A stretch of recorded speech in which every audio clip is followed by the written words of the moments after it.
de la cual no queremos hablar, no queremos recordar, pero sigue ocurriendo, así que hay que hablarla. Y aquí estamos justamente en la chacra. Ellos les llaman a la chacra tzio. Y hay palabras en todas las lenguas amazónicas para este concepto del policultivo, de la agricultura amazónica. Y la chacra, esta es la chacra madre, porque las chacras tienen distintas escalas. La chacra madre es lo que nosotros generalmente llamaríamos un bosque primario, es altamente biodiversa, y de aquí sacan, digamos, las semillas, las fuentes para armar chacras secundarias, chacras terciarias, acaban, digamos, a obtener la materia prima de las chacras. Y son increíblemente ricas.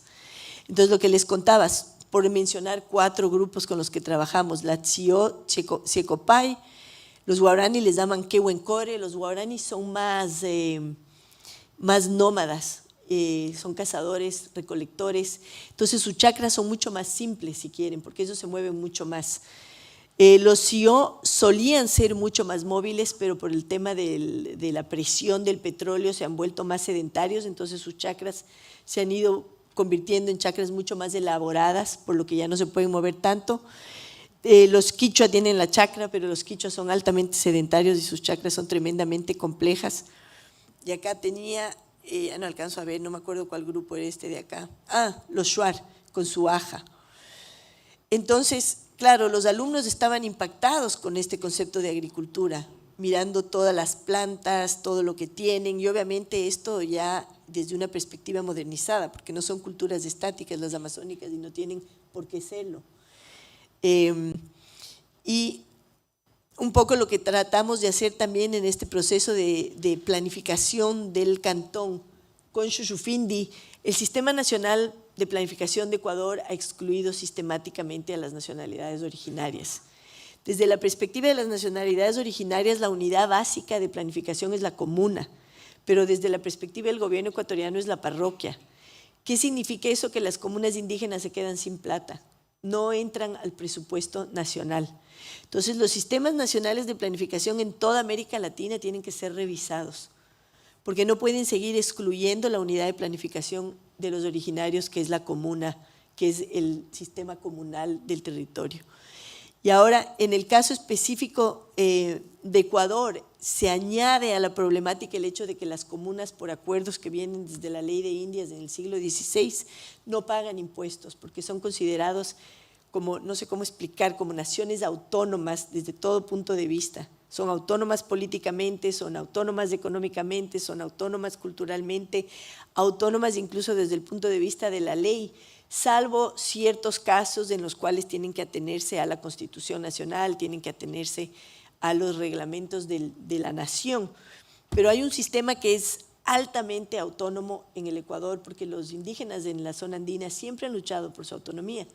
Ellos tenían sistemas políticos heterárquicos, estábamos hablando de esto con Juan José, que son como, ¿cómo explicar? Son democracias participativas, son sistemas profundamente policéntricos como son las ciudades, cada cacique tiene poder en su reino y son como que un montón de cabezas en un territorio. Entonces no hay esta noción de el presidente o la autoridad, es sistema centralizador, de arriba para abajo lo trajo Europa. Ustedes pensarán, no, pero los incas, Ana María, eran una nación-estado, pero era una nación-estado montada sobre las actas. O sea, era un crecimiento vertical desde abajo, que sí llegó a darse también en la zona de México. Pero en la Amazonía siempre se mantuvo muy heterárquico el sistema político y eso tiene que ver mucho con la forma urbana. O sea, la forma urbana no puede separarse del tema económico, no puede separarse del tema político. Y hay que hablarlo porque esto no es simplemente cuestión de reproducir geometrías. Hay que entender qué sistema político, económico, cultural, qué axiología, ontología y epistemología está generando estas grandes redes productivas en la Amazonía sudamericana. Y bueno, un poco lo que queríamos es justamente porque el Sistema Nacional de Planificación excluye sistemáticamente a los originarios, es darles a ellos el micrófono y ponerles a ellos a enseñarnos cómo planificar en la Amazonía y no al revés. O sea, no somos nosotros los expertos son ellos. Claro, la alcaldesa estaba impactada, ¿no? Son las cosas que hay que aprovechar desde no nombres como Harvard ayudan para decirle a la alcaldesa, no es a mí a quien tiene que escuchar, es a ellos a quien usted les tiene que escuchar. Ellos saben, no yo, esos son mis maestros. Entonces eso es increíble, ver las reacciones, ¿no? Pero Colón, ¿no? Un genio, le dimos una hoja de papel en blanco, Colón, a ver, ayúdanos, cuéntanos dónde están las penetraciones petroleras en tu territorio, qué está pasando. Colón cogió el papel y empezó a dibujar los ríos, arrancó con los ríos, un grado de complejidad y de comprensión del río que yo no podré tener jamás en mi vida. Se conoce cada meandro de cada uno a escala territorial, pero es que así son los amazónicos, son grandes navegantes, y dibujó todo. Y cuando terminó me dijo, me faltó lo más importante, Ana María, ¿qué te faltó, Colón? Las zonas sagradas. Mañana las ponemos, no te preocupes. Y aumentó todas las zonas sagradas que estaban siendo completamente destruidas por las petroleras. Este es Manuel Omarima o Aurani, también estuvo con nosotros apoyándonos, dibujo increíble. Y bueno, esto es un poco la chacra, ¿no? Y lo que nos preguntábamos con los alumnos, porque no podemos negarnos del tema de la industria y del valor agregado, y de que la única manera de que América Latina salga adelante, por lo menos desde la perspectiva, Uruguay es otro mundo, ¿no? Uruguay es admirable. No creo que enfrentan el nivel de problemática que enfrentamos los países andinos, pero un poco la pregunta es económica, y si América Latina no añade valor, no se desarrolla de alguna manera, entre comillas, industrialmente, porque esto tiene que ser ya otra mentalidad, otra visión de lo industrial, no va a poder salir adelante.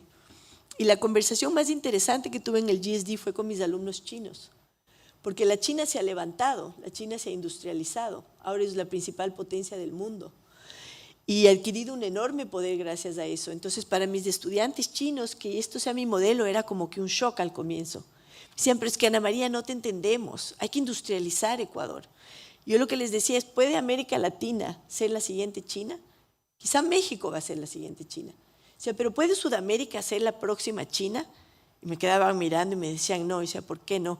Porque ya no hay planeta para otra China. Exacto, ya no hay planeta para otra China.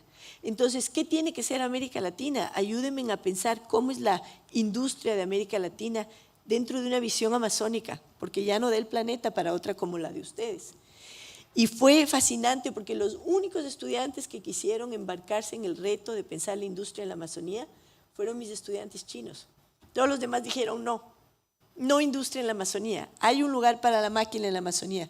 Por supuesto que hay un lugar para la máquina, pero tiene que ser hecho de otra manera. Entonces visitamos Huitoca, que es una historia muy bonita porque este chico es un refugiado colombiano, refugiado de la violencia que está hacia el norte de Ecuador, al norte del Putumayo, que trae todo su conocimiento del café, se casa con una quichua, ella tiene todo el conocimiento de la chacra, se suma el conocimiento del café de él con el conocimiento de la chacra de ella y lo que generan es esta empresa, este emprendimiento que se llama Huitoca, que justamente se alimenta de las chacras y como las chacras son policulturales, todo lo opuesto del monocultivo, nuestra economía está pensada para el monocultivo, soya, la cadena de valor del banano, la cadena de valor del camarón, la cadena de valor de la rosa, la cadena de valor de la carne, etc. Pero el policultivo demanda una visión de tejido, porque tenemos que enhebrar 100 cadenas de valor. Una chacra tiene entre 50 y 75 especies productivas, algunas de esas comerciales, cacao, café, en fin, azaí, alguna de las cosas que ustedes comen de la Amazonía, que hay montones. Entonces, por ejemplo, en este caso las comerciales eran el café y el cacao, pero esas chacras producen mucho más que café y cacao. Entonces ellos están tratando de desarrollar justamente estas policadenas de valor, utilizan incluso inteligencia artificial, esta máquina separaba, por ejemplo, las pepas de café buenas de las pepas de café que no sirven. Es muy aburrido hacer eso para un humano, pero ahí es donde la inteligencia artificial sí nos sirve, pongamos de hacer lo que a nosotros nos aburre, no lo que nos gusta hacer, como pintar. Y claro, fue fascinante visitar esto porque te das cuenta de cómo empieza a surgir la posibilidad de miles de posibles productos con valor agregado, todos derivados de esta maravilla, de esta maravillosa chacra que vamos a llamarle como la base de la nueva bioeconomía sudamericana. Y bueno, paramos ahí. Esta es una biblioteca que estaban haciendo otros alumnos, lo voy a pasar. Y no quiero dejar de enfatizar que estas culturas amazónicas no son superficiales, ¿no? O sea, tienen una historia profunda, un palimpsesto arqueológico profundo. Y, por ejemplo, en una de las ciudades que visitamos, en el Coca, vimos varias vasijas de la cultura Humagua, que era una cultura maravillosa que estaba en todo el Napo. Y es fascinante leer sobre arqueología porque te das cuenta de que este complejo cultural iba desde la costa ecuatoriana hasta Marajó, en Brasil. Entonces, yo desde que estudio la arqueología sudamericana, la verdad ya no creo en nuestros países. Me da igual si es Uruguay, Brasil, Colombia. Es como que la última capa de una geopolítica bastante nefasta, bastante patética, que ha truncado en el caso de la Amazonía los ríos. Entonces, las economías regionales de los ríos han sido truncadas, río arriba ya no funciona, muerta la economía, río abajo funciona. Lo primero que tenemos que hacer los sudamericanos es abrir por completo los ríos. Ahí no deberían existir aduanas, ni deberían existir puestos militares como existen ahora, y deberíamos dejar que fluyan esas aguas porque las hemos truncado y hemos destrozado estas bioeconomías. Pero bueno, dicho eso, no olviden por favor la cuestión milenaria. Esto es costa ecuatoriana, esto se encontró en la Amazonía ecuatoriana y es lo que les decía, ¿no? Hasta Marajó. Y sube el Orinoco y este complejo cerámico es continental. Pero bueno, también estábamos mirando todas las cosas que están de moda, ¿no? Nature-based system, dicen ahora. Nature-based system son indígenas. Está de moda el tema bioeconómico, es indígena. Está de moda la economía circular, es indígena. Dígame, todo lo que está de moda, la ciudad ecológica, es indígena. Todo eso había, todo eso hemos destrozado. Y estábamos mirando cómo podemos hacer infraestructuras que ya existen en la Amazonía, que filtran el agua, por ejemplo, porque nos importaba mucho el tema de la bioremediación. Ya ocurrió el desastre, ahora hay que bioremediar las zonas de extracción, pero también hay que pensar otra economía, porque no es cuestión simplemente de irles arreglando los huecos a las mineras, hay que dejar de hacer huecos. Entonces, por un lado arreglamos el desastre que ya causaron y por otro lado proponemos una economía alternativa. Aquí también había chacras asociadas, ¿no?, con eso.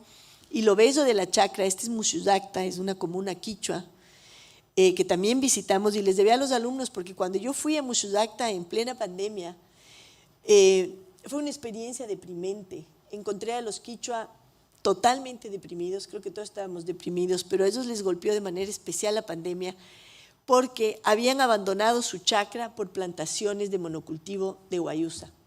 La guayusa se puso de moda.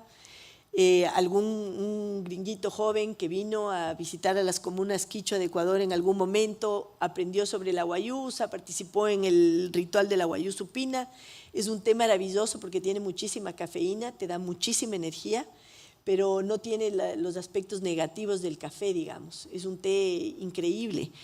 Entonces a este chico se le ocurrió, wow, la guayusa tiene un potencial enorme en los mercados del norte, ¿qué tal si producimos guayusa en las chacras con los quichua y vendemos la guayusa en el norte? Y deben haber visto quizá en Whole Foods esta marca Runa de guayusa. Toda esa guayusa viene de Ecuador, ahora la están plantando también en el norte de Perú. Y básicamente lo que ocurrió es que muchos quichua empezaron a cortar sus chacras y a plantar solo guayusa porque empezó a crecer la demanda y querían más volúmenes, y generalmente eso es lo que ocurre, ¿no es cierto? Cuando crece el volumen, crece la escala. En lugar de crecer las chacras y poder generar centros de acopio de guayusa, lo que se hace es que se pele el bosque y se planta solo guayusa. Pero pegó la pandemia y no tenían que comer, porque no llegaban alimentos desde afuera a la Amazonía se quedó súper aislada. Y ya no lograban alimentarse, entonces decidieron en plena pandemia que tienen que volver al sistema de la chacra. Y 2 años después que les visité, ya nos tuvieron una mesa, todo esto es de la chacra, una maravilla. Entonces fue como que una muy alegre, fue increíble. Y esto también lo construyeron con bambú, hablando de biomateriales en la construcción también, bambú de la chacra. Hay por lo menos 20 especies de bambú en la Amazonía ecuatoriana, caña guadúa. Y en fin, el José ya no está deprimido, está feliz. Y en fin, están incluso vendiendo, ¿no?, plantas y semillas a otras comunas que también están recuperando las chacras. Entonces los estudiantes de arquitectura y diseño urbano y paisajismo lo que terminaron haciendo es un mega inventario de las especies de las chacras para que puedan justamente comenzar a diseñar pensando que la agricultura en la Amazonía es de esto. Para que los dibujos ya me tomen esto en cuenta y ya no sigan con sus paradigmas con los que vienen a la clase y reproduciéndolos, ¿verdad? Y fue impresionante ver el inventario que lograron armar. O sea, Giovanna, este estudiante, Giovanna Bafico, se dedicó todo el semestre exclusivamente a armar un inventario para la chacra, porque estos son los materiales de la arquitectura en una bioeconomía. Claro, esto en una escuela de arquitectura es como que, Ana María, ¿pero qué estás haciendo? ¿Estás haciendo solo paisajismo? No, no, no. Estoy haciendo arquitectura. En la Amazonía, arquitectura, casa, es la misma palabra que bosque. Entonces, si es que tú eres arquitecto en la Amazonía, tienes que ser un constructor de bosque. Cualquier cubierta, cualquier cosa es como una especie de apéndice a la gran arquitectura. La chacra es la catedral. Entonces es importante entender eso, porque hay que pensar de otra manera, incluso la ontología de la arquitectura en este lugar. Pero bueno, a la final entonces Woli y Percy, mis dos estudiantes de la China, lo que hicieron es pensar, si cada chacra tiene entre 50 y 75 especies productivas, ¿no es cierto? Y lo que nos desarrolla es un montón de posibilidades, ¿cómo hacemos para en este sistema urbano que ya existe, ya les voy a mostrar las escalas, que en cada poblado sea como distritos de valor agregado de distintos aspectos de esta bioeconomía, de esta nueva industria de la chacra sagrada? Y desde la perspectiva ya del mestizo, porque al mestizo no se le puede pedir que piense como un secopay, igual que el secopay no tiene por qué exigírsele que piense como un mestizo. Pero hay muchas industrias posibles, la industria de la construcción, hay cientos de posibles biomateriales en la Amazonía. Resinas, aceites, maderas, fibras naturales para la industria de los textiles y de la moda.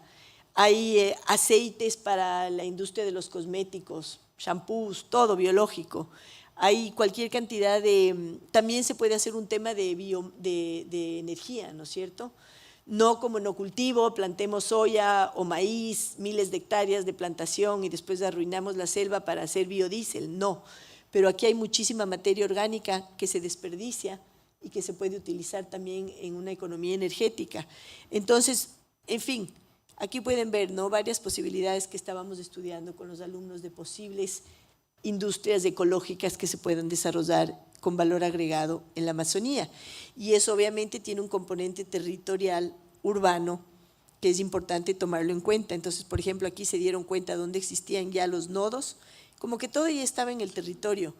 ¿Cómo podríamos pensar en términos de unos 4 o 5 distritos? Porque la especialización sí es importante desde el punto de vista de la aglomeración y de las sinergias que exige una aglomeración económica. Y de ahí, aquí están las escalas, ¿no? La cabecera cantonal, donde por ejemplo podríamos tener un laboratorio de biomateriales, una universidad, porque el tema de investigación y el tema de diseño importa. Hablamos también ayer, ¿no es cierto?, de lo importante que es, por ejemplo, la investigación de las maderas tropicales, porque hacer, por ejemplo, en un país como Ecuador o Perú o Colombia, arquitectura con madera, no es copiarles a los chilenos y hacer todo con pino y con eucalipto, eso sería nefasto en la Amazonía. Entonces, ¿qué maderas hay en la Amazonía? ¿Qué potencial tiene? ¿Podemos hacer aglomerados? ¿Qué podemos hacer con esas maderas, con esas palmas, con esas fibras? Y es brutal el trabajo que tenemos como universidad que hacer ahí, hay muchísimo trabajo que hacer. Y con los indígenas, porque ellos ya saben, ellos ya conocen las cualidades de muchos de estos materiales. Entonces hay que hacer coinvestigación, coproducción, coautoría. Pero aquí pueden ver las escalas, ¿no?, de la cabecera cantonal a los nodos de las parroquias, a subnodos y a los nodos cuaternarios, que son los poblados o las comunas, ¿no? Entonces este podría ser el nodo de las chacras que van de alguna manera supliendo a los centros de acopio que podrían estar en estos nodos secundarios y eventualmente acá podrían estar, por ejemplo, el mercado local y mercados a distintos niveles, nacional, regional, internacional.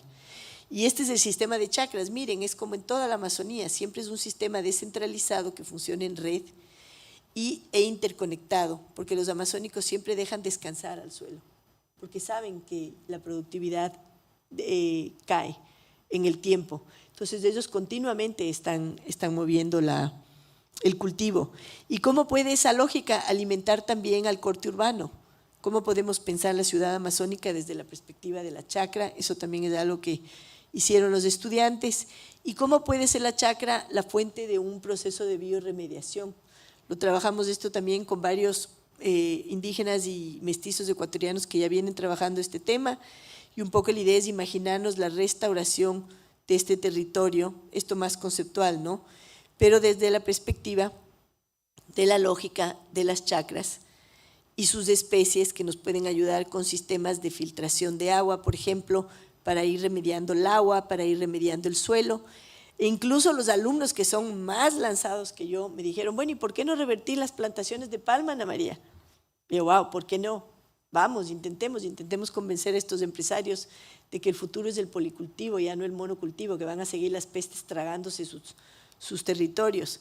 Entonces este estudiante también se puso, Jocelyn Say, se puso a pensar cómo puede transformar, como lo habían hecho los quichua, ¿no? Que ella vio cómo fueron de una plantación de guayusa otra vez a la chacra y al policultivo, cómo ir de una plantación de palma africana otra vez a un policultivo con múltiples especies, o sea, un sistema agrodiverso. Todo esto tenía que ver con ir limpiando el suelo, el agua, la foresta, en fin. Y lo que les decía ahí de que los expertos sean los originarios. Terminaron diseñando también, que me pareció fascinante, canoas, como es un sistema tan anfibio el amazónico. Decían, ¿por qué no tener un sistema de educación? Porque cuando tú tienes poblaciones dispersas, que es lo lógico en la Amazonía, y el gobierno les concentra, ¿por qué? Porque hay que proveer escuela, hay que proveer centro médico, hay que proveer otras cuestiones. Decían, entonces, ¿por qué no tener una escuela flotante? ¿Por qué no tener un centro médico flotante? Que vaya, que pueda asistir a estas comunas dispersas, pensar incluso eso de otra manera, ¿no? En fin, entonces esto también lo voy a pasar rápido, el mensaje está claro.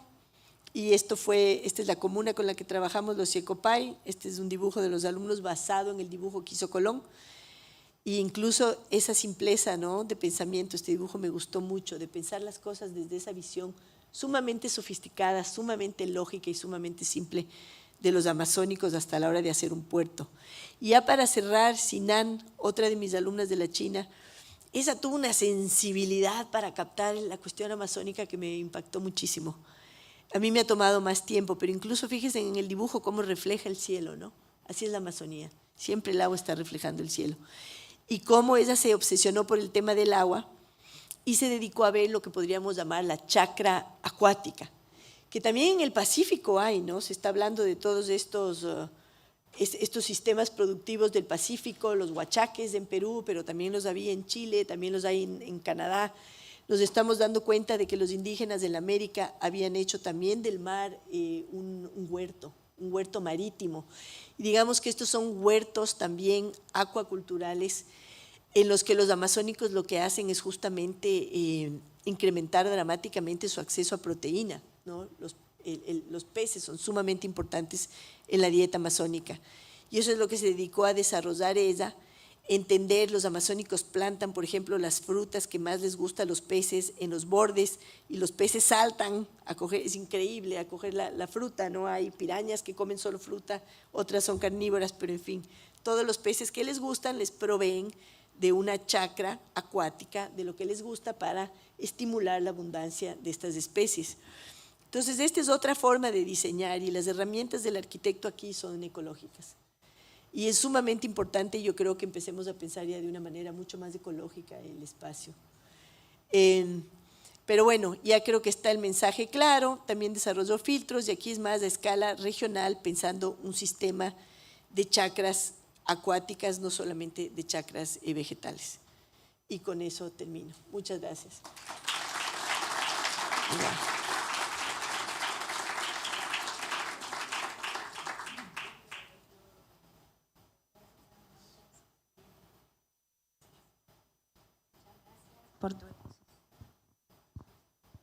Hola, sí, ahora sí, muchas gracias por tu exposición y Juan José ahora nos va a brindar la de ella.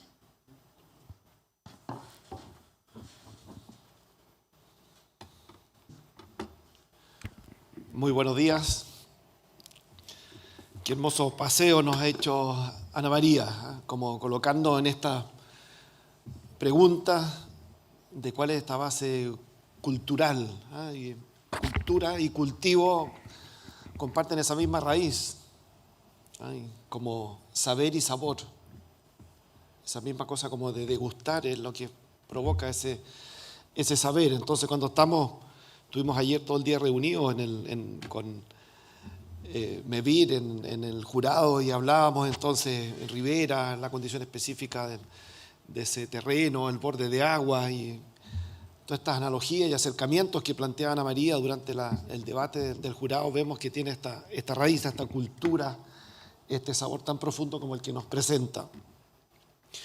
Yo les voy a hablar bien brevemente, digamos, sobre algunas experiencias sobre la construcción en la que estamos, digamos, de una hoja de ruta de la madera para la vivienda de interés social en Uruguay. Y en eso el mensaje principal está resumido en esta lámina. El de construir, definir, el de trabajar, el de creer, el de confiar en una hoja de ruta significa el de trabajar en estructuras como esa estructura de esa cúpula que está hecha con piezas de madera cerrada de 1 metro de largo y que puede alcanzar luces infinitas, porque funciona como red. Y un punto se apoya en otro punto y en otro punto, a diferencia de esas estructuras en que hay una gran viga maestra, que es la principal, vigas secundarias que descansan en la principal, entablados arriba que descansan en la secundaria, y que entonces hay una dependencia, como diría Ana María, vertical. Y en la otra una dependencia horizontal. Y eso es de especial, digamos, cierta relevancia cuando se trabajó en este codiseño de la hoja de ruta, codiseño, muy importante ese codiseño, y se definieron que estos elementos, estos puntos, estos nodos que tienen que interactuar, tomamos harto tiempo en el de poder definir de que existen un sector público, nacional, con las distintas unidades de gestión, MEVIR, la Agencia de Vivienda, ACE, los gobiernos locales, los departamentos, las intendencias, un sector público que está integrado por distintos ministerios que actúan en general. Así está organizado el sistema público, más bien en silos, y por lo tanto conectar unos con otros, medio ambiente, con economía, con desarrollo de industria, con vivienda, con ordenamiento territorial. Y eso entonces, esa visión de un sector público integrado en diálogo con un sector privado que viene desde la foresta, los sectores industriales, con especial énfasis en el mundo de los pequeños y medianos productores. El sector académico, un sector muy fortalecido en Uruguay en relación a lo que es la edificación en madera, con académicos especializados, con programas de especialización, con laboratorios como los que nos encontramos, con las más altas certificaciones. El sector técnico profesional, montajistas, técnicos, arquitectos, ingenieros, economistas, comunicadores, y muy fundamentalmente también encontrarnos con los usuarios, con quienes son, al final, todo esto se hace para poder generar estas viviendas de calidad, satisfacer este nuevo estándar, digamos, ¿cierto?, a la cual aspiran estas 50, 60 mil familias uruguayas que están hasta el día de hoy sin vivienda. Entonces, en esta idea de la red, hay países que han tomado una delantera bien importante en esta materia. Canadá, hace 35 años atrás, tenía un déficit brutal de vivienda. Miraron hacia arriba, hacia la cordillera, y dijeron, tenemos bosque. ¿Qué pasa si nos hacemos cargo del déficit de la vivienda, haciendo un desarrollo sostenible en lo económico, en lo social y en lo ambiental de estos bosques? Desarrollamos industria y nos colocamos en esta línea, el de generar una capacidad productiva como nación y que al mismo tiempo generara esta sinergia hacia entregar soluciones para demandas sociales importantes. Raya para la suma, hoy día Canadá no tiene déficit habitacional. Es el principal exportador del mundo de soluciones constructivas y ha desarrollado este clúster de actividades de perfeccionamiento, de políticas públicas, de políticas regionales, de industria, que ha permitido entonces tener esta base de esta bioeconomía como una base fundamental y que ha llevado a tener hoy día un estándar como el que describen estos manuales, un manual de construcción hasta 6 pisos de altura, Ahí hay un umbral bien relevante, ¿cierto? Hasta 6 pisos de altura. Podemos construir usando pie derecho y tableros, digamos, ¿cierto? La resistencia natural de estos materiales, por su peso propio, la sobrecarga, los sismos, el viento, digamos, ¿cierto? Alcanza esos 6 pisos de altura y sobre 6 ya se necesitan materiales de madera de ingeniería y por lo tanto es otra manera de diseñar, otra manera de construir, otra industria, otra manera de procesar los bosques. Entonces, en un primer nivel, los distintos departamentos de Canadá, para usar la analogía de la división política del Uruguay, desarrollaron estos manuales prescriptivos en que le entregaban a los diseñadores, le entregaban a toda la cadena de funcionarios que tenían que gestionar esta vivienda a nivel de permisos, también a nivel de los usuarios, cómo hacer mantención de estas viviendas, de manera de poder expandir estas soluciones. Y hoy día prácticamente el 85% de las edificaciones hasta 6 pisos de vivienda en el Canadá son de madera. Dijeron, bueno, tenemos ya esto como un nivel, digamos, ¿cierto?, alcanzado, pero se está produciendo naturalmente, y ustedes después en las conversaciones, la idea, nos contarán del caso de Uruguay, y se produce cada vez más migración a centros urbanos, cada vez más los jóvenes optan por muy buenas localizaciones, lo que implica intensificar las ciudades y crecer en altura. Y por lo tanto, se avanzó en este desafío, entonces, de cómo llegar a manuales prescriptivos hasta 12 pisos de altura en madera. Entonces, eso hoy día, a nivel internacional, eso es como un estándar. O sea, 6 pisos es ni venial, digamos, ¿cierto? Se sabe, se ha probado, 30 años de experiencia. Hasta 12 pisos de altura, sobre 12 pisos de altura, según los últimos reportes, habrán 70, 100 edificios en el mundo que han superado los 12 pisos de altura. Son todo todavía, digamos, ¿cierto?, en esta fase, digamos, ¿cierto?, experimental, cuando estamos hablando de las alturas mayores. Y eso significó entonces un desarrollo muy profundo de esta industria de pie derecho y tablero, de marcos plataformas, de sistemas livianos de construcción que son muy eficientes y muy adecuados para el desarrollo de nuestra economía, la relación, el costo-beneficio que tiene este tipo de intervenciones, sobre todo cuando estamos hablando de viviendas de interés social. Pero este desarrollo que hubo en los países del norte de Europa, Austria, Alemania, del CLT, un invento que tiene más de 100 años, pero que se industrializó por ahí por el 1990, 1995, a tener producción de maderas de ingeniería ya masivas, y que entonces este desarrollo complementario de las maderas cerradas con las maderas masivas ha permitido no solamente generar una industria muy amplia, edificios hasta 6 pisos, sino tener edificios de mayor altura y en las cuales las condiciones para el diseñador, para el inversionista, son muy amplias y variadas. No es que estén en un solo derrotero en términos del tipo de especialidad, en la expresión de los edificios, sus tipos de revestimiento, los materiales que se utilizan, sino que estamos hablando de elementos, componentes estructurales que tienen esta gran ventaja de ser elementos reciclables y que al mismo tiempo capturan carbono y que generan condiciones de habitabilidad óptimas que veremos más adelante en el tipo de edificios que nos va a mostrar Elena.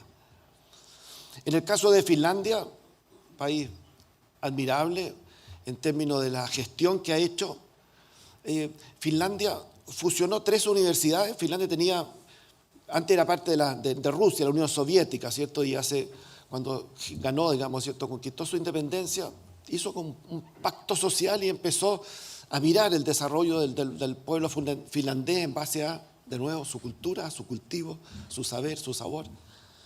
Y fusionó 3 universidades. El modelo ruso era un modelo de universidad especializada, donde se estudiaba solo educación, donde se estudiaba solo lengua, donde se estudiaba solo economía. Y esa herencia finlandesa, y ellos hicieron una universidad que fusionaron arquitectura, ingeniería y administración. El negocio, la capacidad técnica constructiva y la capacidad de diseño, y fundaron la Universidad Alvar Aalto, renombrando al importante arquitecto finlandés, y que se puso como misión ser la Universidad de la Innovación de Europa.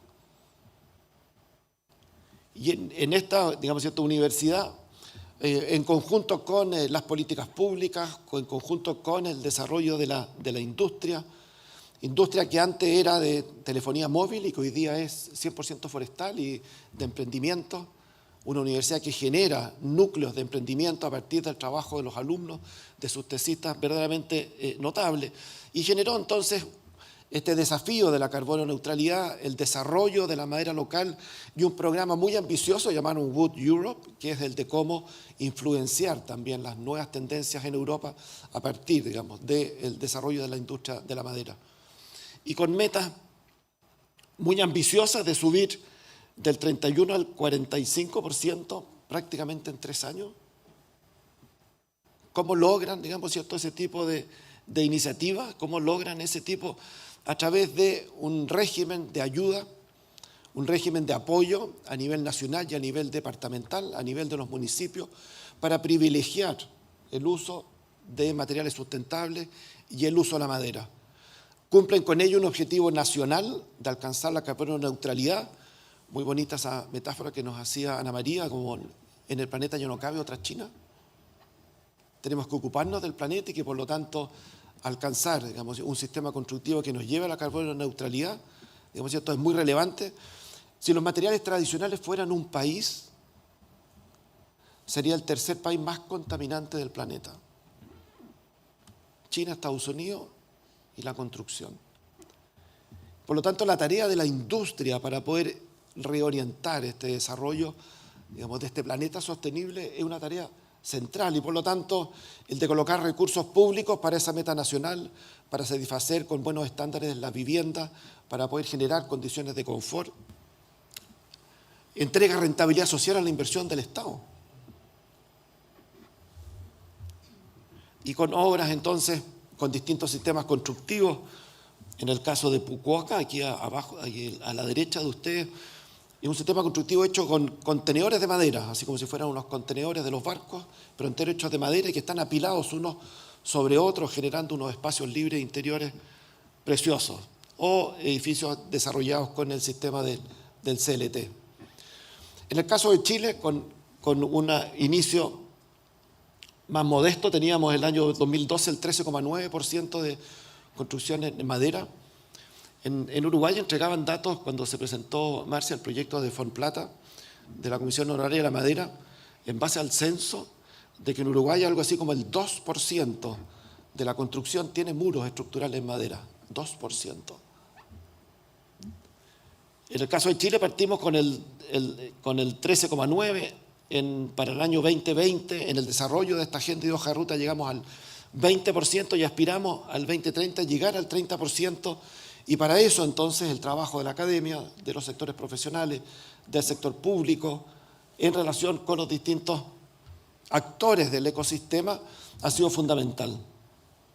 Y una de las herramientas de mayor penetración que ha tenido en Chile es que el Ministerio de la Vivienda generó una plataforma, así como el CIR y el DAT, de acceso público y gratuito, en que ya hay poblado, partimos con 12 soluciones constructivas, y hoy día hay más de 180 soluciones constructivas de muros, de pisos, de entrepisos, de techumbre, con sus certificaciones de laboratorio, de fuego, térmico, acústico y resistencia estructural, que puedan ser descargadas de manera gratuita y cualquier desarrollador puede aplicar a ellas para hacer sus desarrollos de construcción en madera.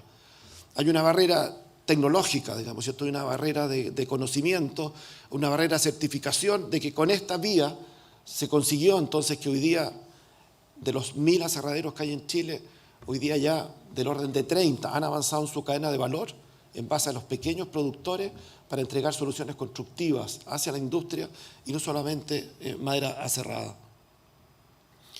Casos como el de Chañaral, que el presentador, digamos, esto hacía, y tuvimos, en ese proyecto son 350 viviendas de 3 pisos de madera en el norte de Chile, en la zona del desierto. Y tuvimos una experiencia muy similar a la que nos tocó vivir en Rivera, en que cuando fuimos a presentarle a los pobladores que íbamos a hacer estas casas de madera en un auditorio como esto, 400 familias que lo habían perdido todo por un aluvión, le presentamos el proyecto, la urbanización, un barrio ecosustentable, reciclamos el agua, generamos huertos comunitarios, tenemos paneles solares para agua caliente, estaba todo el mundo muy emocionado por el proyecto hasta que le dijimos iban a ser de madera. Se produjo un silencio en la sala, pero se cortaba con un cuchillo y una dirigente paró la mano y dijo, arquitecto, a nosotros que lo hemos perdido todo, ¿por qué viene a hacernos casas de pobres?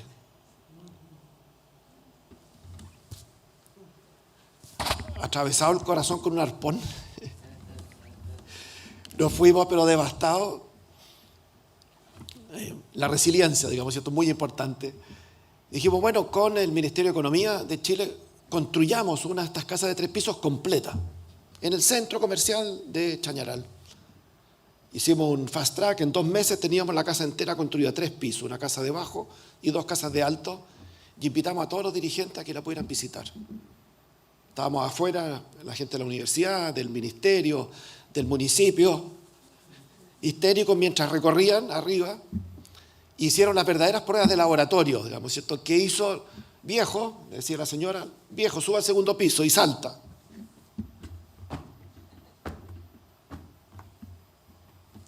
Prueba superada.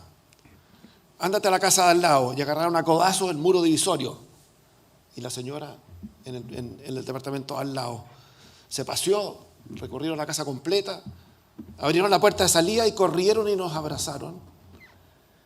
Y nos dijeron, no solo hagamos las casas de madera, reconstruyamos el centro comercial de Chañaral usando esta tecnología. Me pasó en las casas de Rivera cuando fuimos con Martín y todo el equipo a visitar a una de estas familias preciosas, estaba la madre, el padre, 2 niñitas, y un poquito de confianza, y la mamá nos decía, ustedes no saben lo que ha sido la lucha por defender mi casa. En redes sociales nos hacían bullying, nos decían ustedes que viven en las casas de cartón. Y yo por las mismas redes sociales, esta señora, le decía, pero vengan a mi casa, vengan a visitarla, tengan la experiencia real de poder construir, de vivir, de habitar, de hacer familia en la calidad de la casa que estamos viviendo. Era una casa, pero realmente increíble, de un estándar soñado. En Chile no podríamos aspirar a tener el estándar que tenían las casas de Mevir de Rivera, en su calidad, en sus terminaciones, en la distribución espacial. El de, por lo mismo, atreverse a dar este paso, el de tener este concurso para las 20 casas en Tranquera, el edificio de 6 pisos en Durazno, el policlínico con ACE, va a ser realmente un elemento de un impacto que va a poder aspirar a tener ese volumen de alcance, porque finalmente lo que estamos entregando es calidad de vida y estamos generando mejores condiciones ambientales donde vivir.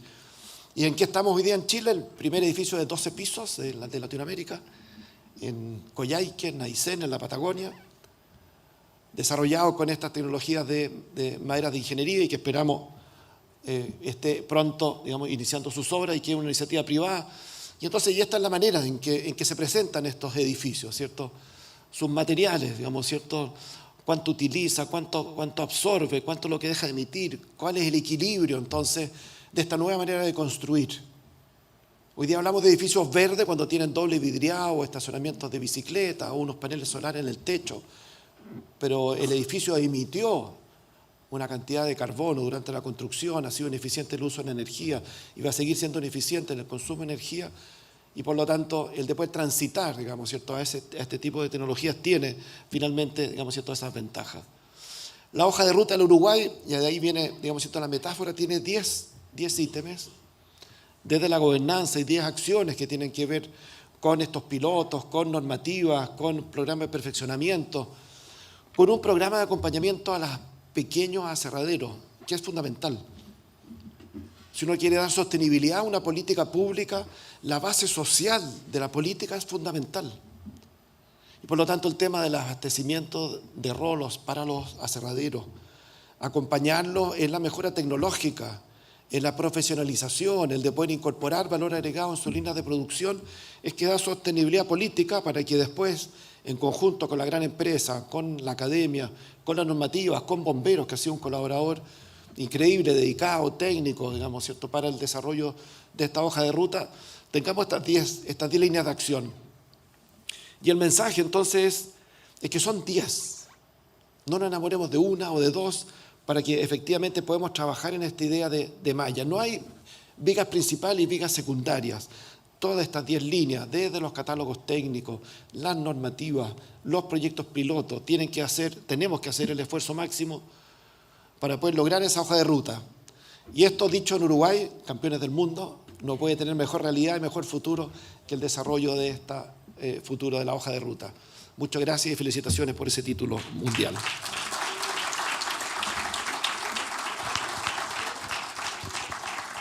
Muchas gracias, Juan José. Y como verán, tenemos un gran embajador chileno que promociona el Uruguay de la mejor manera, y así lo hará también ahora en pocos días en Oslo, donde presentó como paper para el encuentro anual de sistemas constructivos en madera, no la conferencia mundial, digamos, y ahí va a estar exponiendo como política de Estado esta hoja de ruta, y agradecemos toda tu colaboración siempre en esto.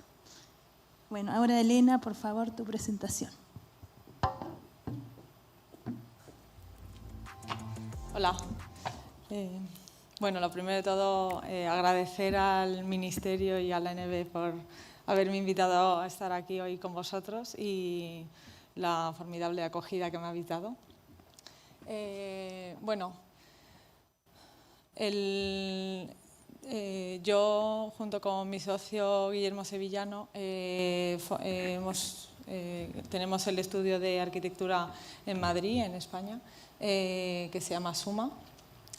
Por una serie de razones nos hemos dedicado y estamos especializados en la construcción en madera, y de los diferentes edificios que hemos ido construyendo, desarrollado y proyectado, hoy voy a mostrar dos ejemplos así un poco rápido.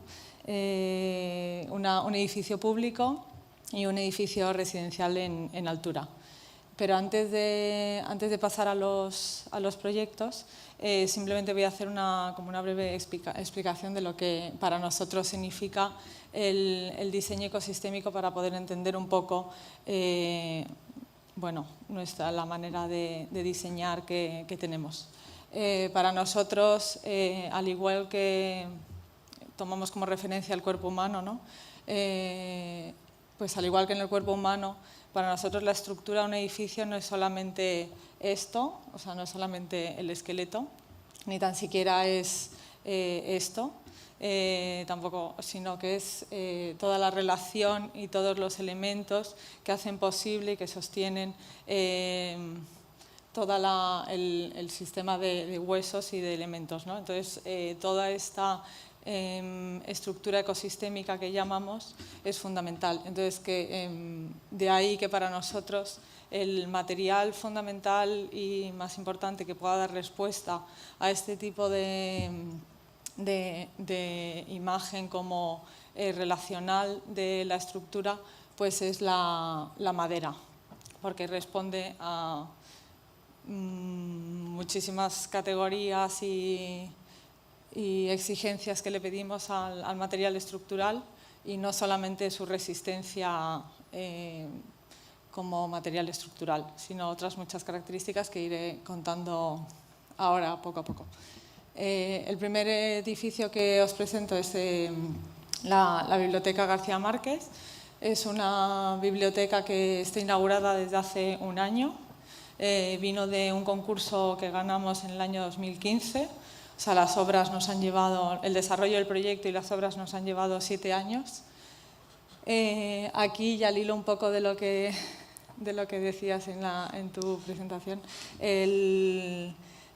puedo contar lo importante que es el impulso político que hay detrás de un edificio, y cuando quieres construirlo en madera, pues más todavía, ¿no? O sea, nosotros, por ejemplo, este concurso lo ganamos en el año 2015. 4 años antes habíamos ganado otra biblioteca también en las Islas Canarias. Desarrollamos el proyecto y todo en madera también. Cuando se empezaron las obras, los políticos dijeron: nada de madera, esto se ejecuta todo en hormigón. Tuvimos una gran discusión, ellos estaban totalmente nada, era imposible hacerles cambiar de idea. Y entonces al final se ejecutó en hormigón. Por supuesto, esa biblioteca ni la he traído hoy aquí, ni aparece en nuestra página web tan siquiera. O sea, nosotros nos desvinculamos de la obra y ya no quisimos saber más. De ahí es lo importante que los políticos apoyen y den este impulso para construir edificios públicos en madera, que los ciudadanos vayan viendo cada vez más toda la riqueza que tiene cuando un edificio está construido en madera. Y por eso es tan meritorio toda esta hoja de ruta que estáis ahora desarrollando desde el Ministerio, estos 3 concursos y el impacto que van a tener, que va a ser brutal y seguro que va a ser semilla luego de una gran expansión. Bueno, este edificio tiene, aparte luego hubo mucho estudio a nivel de barrio, mucho análisis con las asociaciones de vecinos del barrio, que estaban todos como muy ilusionados con todo esto de la construcción en madera, el impacto que iba a tener en el barrio en sí mismo. Es un edificio de 4.300 metros cuadrados construidos y 1.300 metros cúbicos de hormigón. El edificio es muy liviano, lo que al final revierte en menor cimentación, menos impacto sobre el terreno. Y aquí podemos ver, también he traído la absorción de CO2 que tiene todo el material que se ha invertido, o sea, de madera que hemos usado en la biblioteca para la construcción. Nos tenemos que quedar solamente con las primeras barras con las que tienen la letra A por delante, porque luego la C es si lo demueles y reutilizas toda esa madera, porque al final lo bueno de un edificio de estos es que es una construcción circular que nunca termina en un futuro, esperemos que lejano, pues puede ser todo el material que se ha usado pues podría ser reciclado, reutilizado y tal.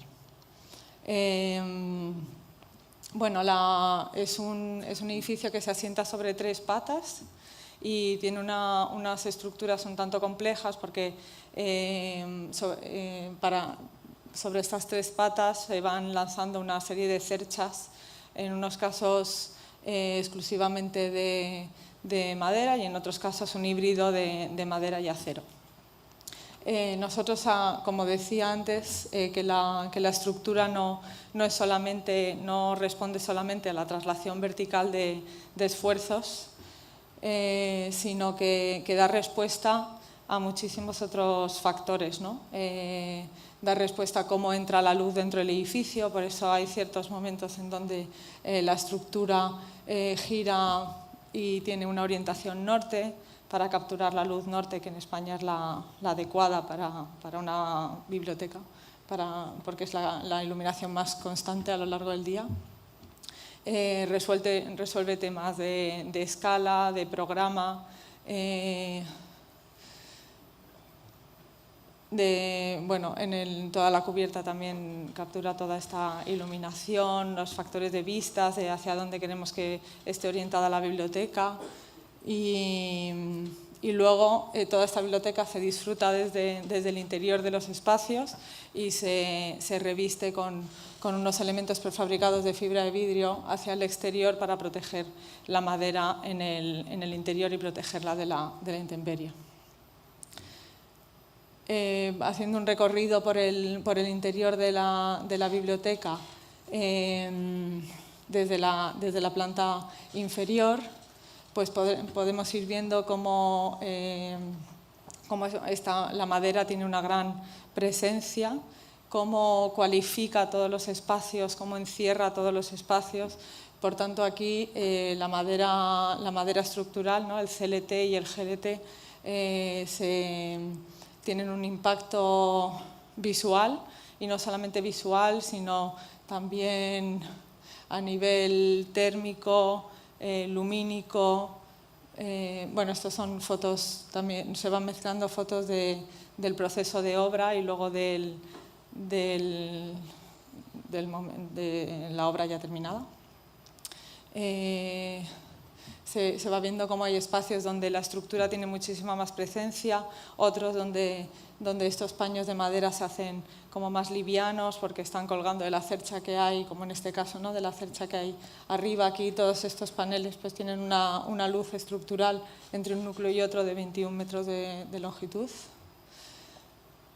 Como esta madera colorea toda la luz que se introduce en el interior del edificio, ¿no?, evitando el efecto de luz blanca y, por tanto, bueno, en las fotografías nunca se aprecia bien, pero la luz en el interior es una luz como mucho más amarilla, mucho más cálida, y por tanto psicológicamente eso también tiene un efecto.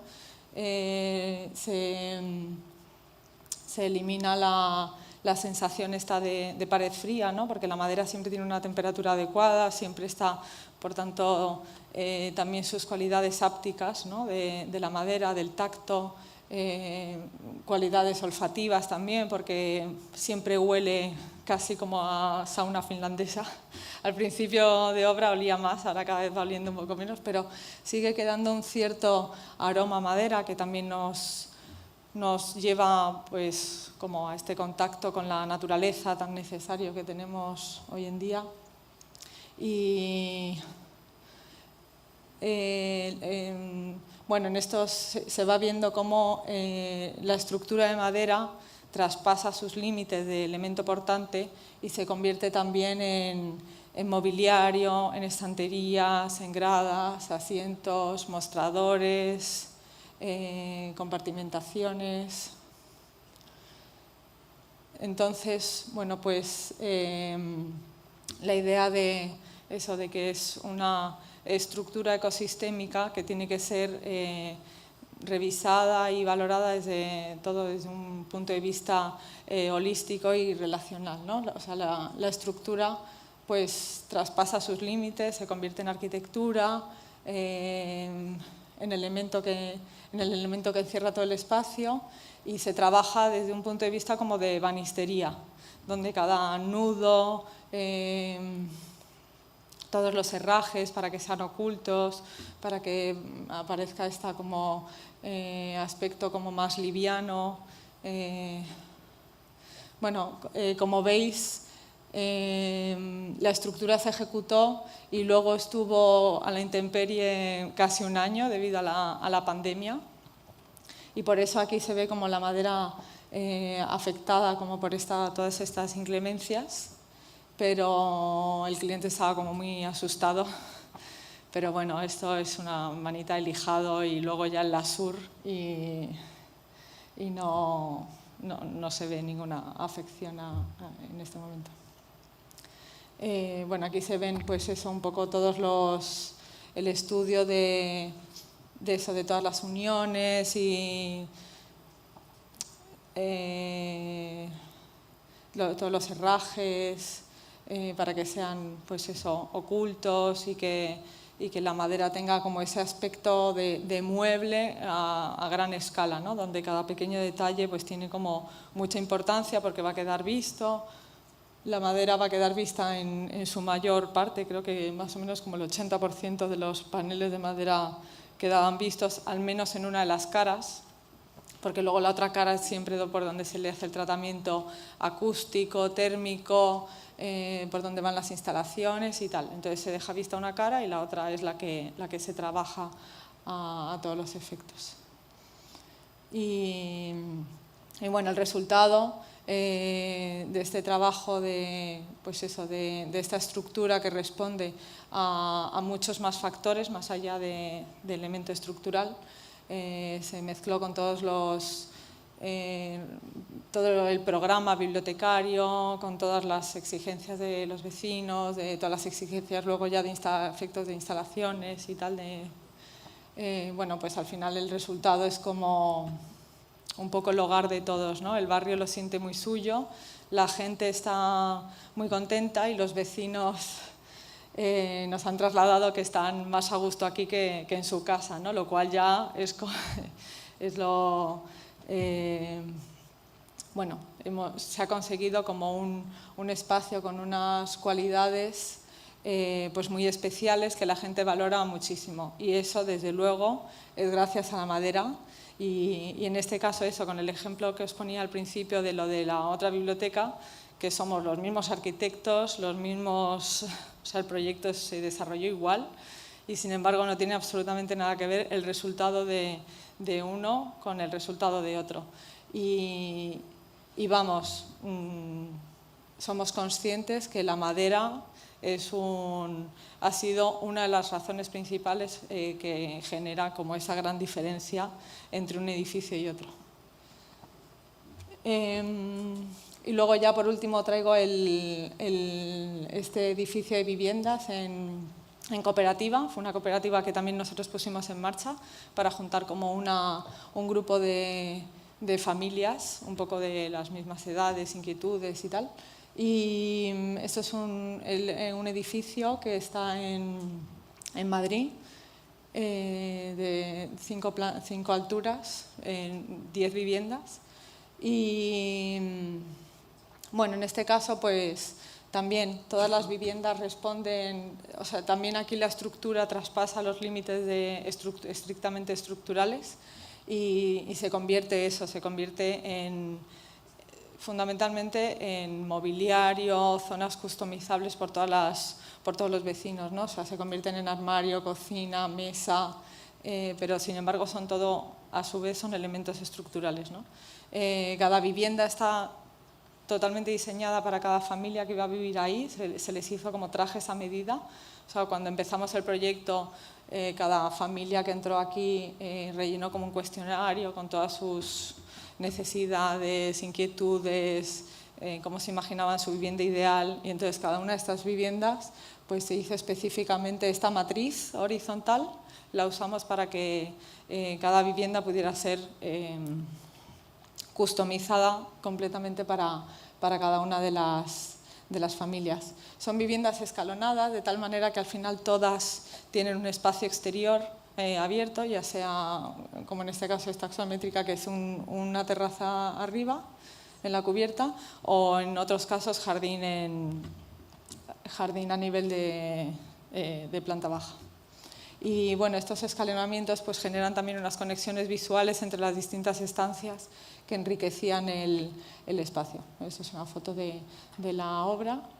La envolvente refleja un poco todo esto que pasa, toda esta riqueza del mundo interior, y nuevamente la madera sale en elementos como muy puntuales, bueno, pues por todos los temas de mantenimiento y tal. La madera la disfrutamos siempre más desde el interior. Estas son fotos de obra donde se van viendo como todas estas baldas, que son las que se customizan, y eso luego pues cada vivienda es completamente distinta y todas estas baldas pues se usan de maneras muy, muy dispares, ¿no? Es como si para nosotros es como si la estructura hubiera socializado, de tal manera que la gente entiende, o sea, tiene una conexión con esta estructura como muy directa, porque la transforma según sus gustos. Ha habido alguna vez que nos hemos pegado un susto porque de repente hemos llegado y nos han dicho hemos pegado aquí un tajo, no sé, metieron la sierra y cortaron porque les venía bien esta mesa en vez de aquí. Y dijimos, no, la estructura la puedes modificar hasta cierto grado, pero no puedes cortarla porque es un elemento estructural. Y bueno, estos son distintas imágenes de distintos rincones de cómo cada uno se ha apropiado de este conglomerado de diferentes elementos estructurales y era un poco pues para mostrar eso, la importancia de la madera, ¿no? La calidez y la calidad que le da a todos los espacios interiores en todos los aspectos. O sea, no solamente como material estructural con un impacto de huella de carbono positivo, medioambientalmente un material muy, muy positivo desde el punto de vista medioambiental, que todo esto ya lo conocemos, sino también toda la riqueza espacial, ambiental, higrotérmica, áptica, que genera en los espacios interiores. Nosotros ya no trabajamos con otro material en el estudio.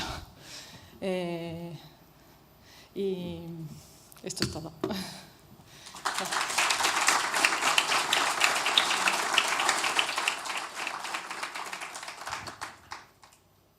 Muchas gracias, Elena. Ana María, quizás tú estás apremiada de tiempo porque también tenías que conectarte con una conferencia para Berlín, ¿no? ¿Te podemos robar unos minutitos para alguna pregunta o...? Ya da igual, bueno. No sé si empiezo yo rompiendo el hielo y después algún otro que quiera participar, con mucho gusto. Bueno, viendo tu exposición y todo lo que nos brindaba sobre las chacras y cómo ver la vegetación en zonas amazónicas,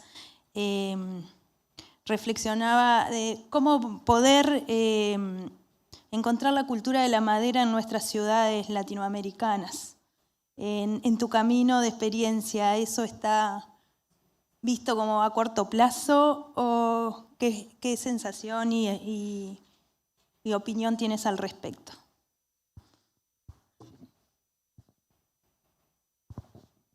¿Está funcionando? Sí.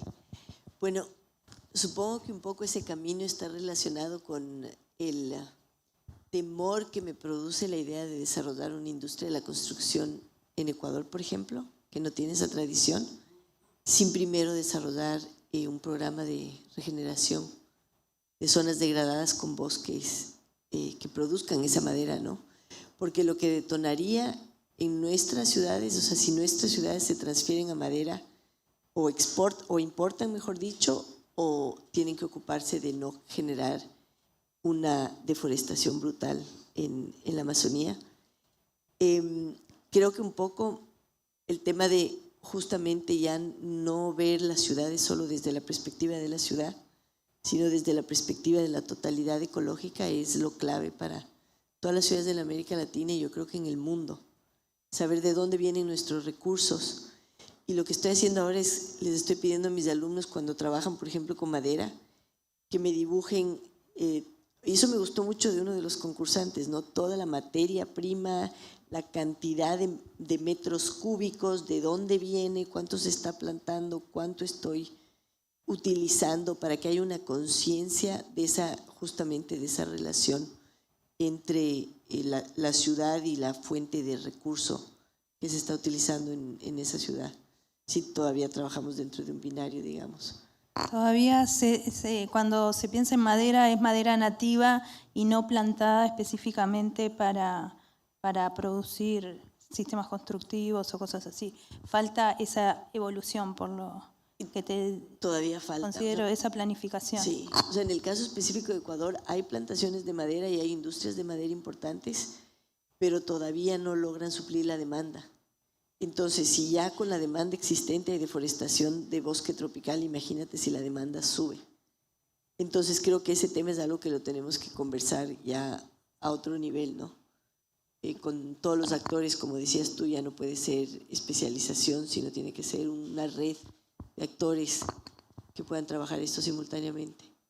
Generando la hoja de ruta. Sí, me encantó la hoja de ruta, por cierto. Muy interesante. Bueno, muchas gracias por tu aporte. ¿Sigo con alguna otra pregunta? ¿Yo quiere alguien tomar la palabra del auditorio? Con mucho gusto.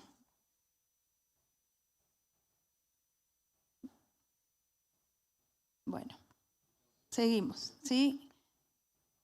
Allá.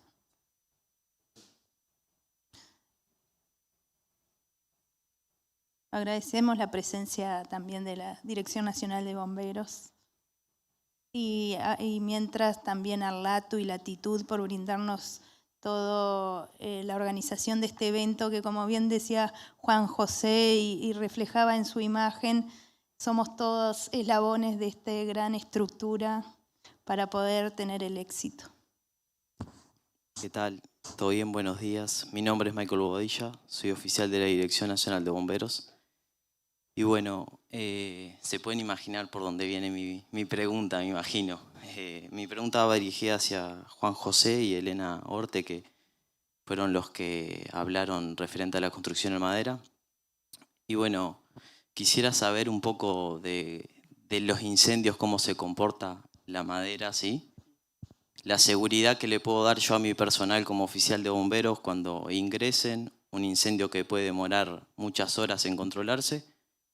¿Qué seguridad yo le puedo dar a mi personal de que ingresen y que estén seguros, ¿verdad?, mientras estamos trabajando?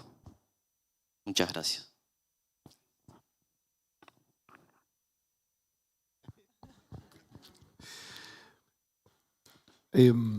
Claro, primero entregarle a tu personal la total seguridad y certeza de que cuando ingresen en un siniestro, en un incendio, en un edificio de madera, su comportamiento va a estar planificado. La madera tiene dos maneras de comportarse, de resistir el combate del fuego. Primero, cuando estamos hablando de escuadrillas pequeñas, pie derechos, tableros, la madera se encapsula, se dice técnicamente. Es decir, hay revestimientos exteriores que dejan la madera al interior encapsulada. Y esos revestimientos exteriores están comprobados en laboratorio y en la práctica que resisten 30 minutos, 90 minutos, 120 minutos, según la altura o las zonas de seguridad del edificio. Y eso está garantido por las normas técnicas y después por la ejecución en obra.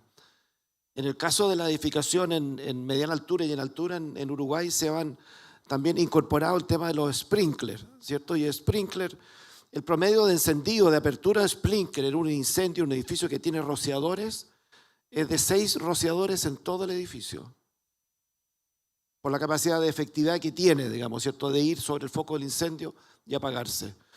Y cuando estamos hablando de estructuras mayores, como las que de maderas de ingeniería, como nos mostraba Elena, en esas estructuras mayores, la madera se calcula primero su dimensión de resistencia estructural para que no tenga ninguna falla en la estructura y se adiciona, en el caso que sea la madera queda expuesta, se adiciona más superficie de madera porque al quemarse la madera, al quemarse un tronco, que ustedes ven ahí en la parrilla, genera una capa de carbón, una especie de piel de tortuga, que es un excelente aislante.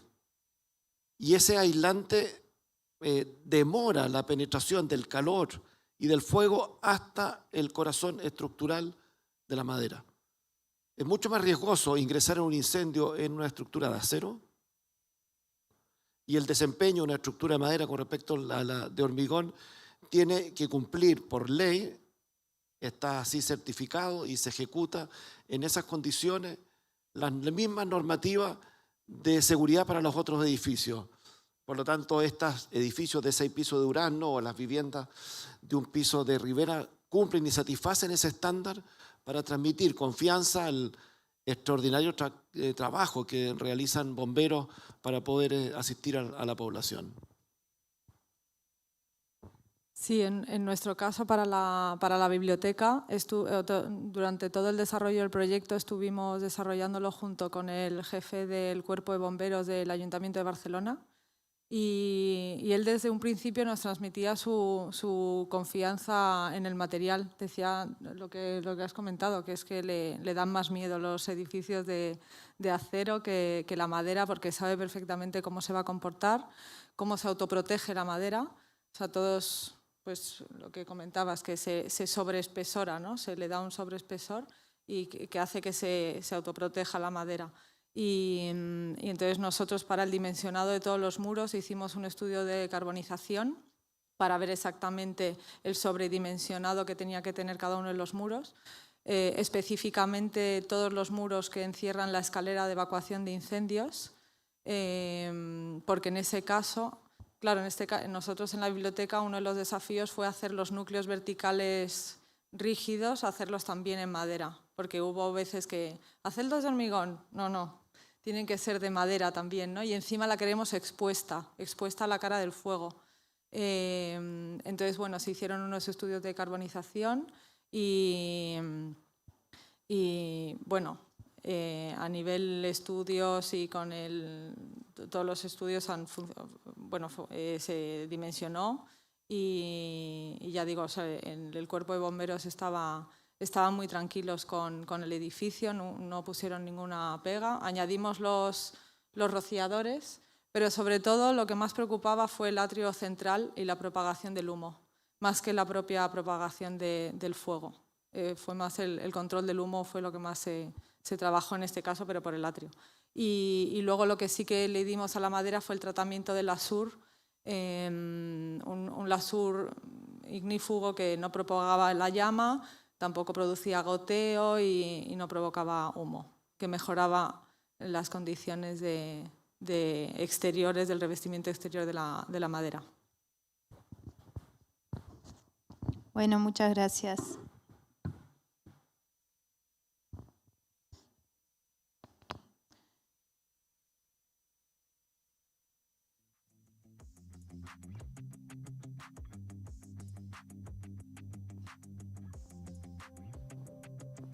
Hola,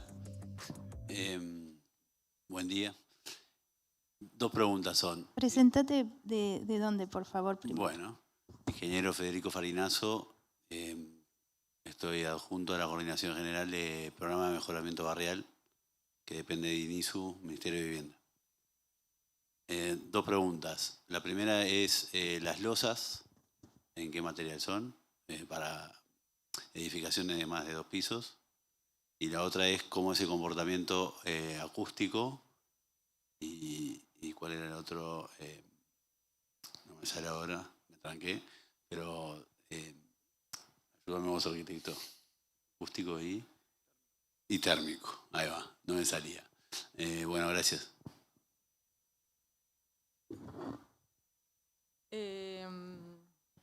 Lo primero, has preguntado el comportamiento acústico y térmico y lo otro que has preguntado... Ah, las losas, ¿dices la losa de cimentación o las losas de forjado?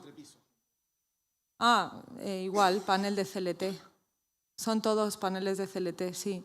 O sea, todo lo que habéis visto de madera no hay ningún revestimiento. O sea, no hay nada que no sea estructural. De todas las fotografías que habéis visto, toda la madera que hay es estructural.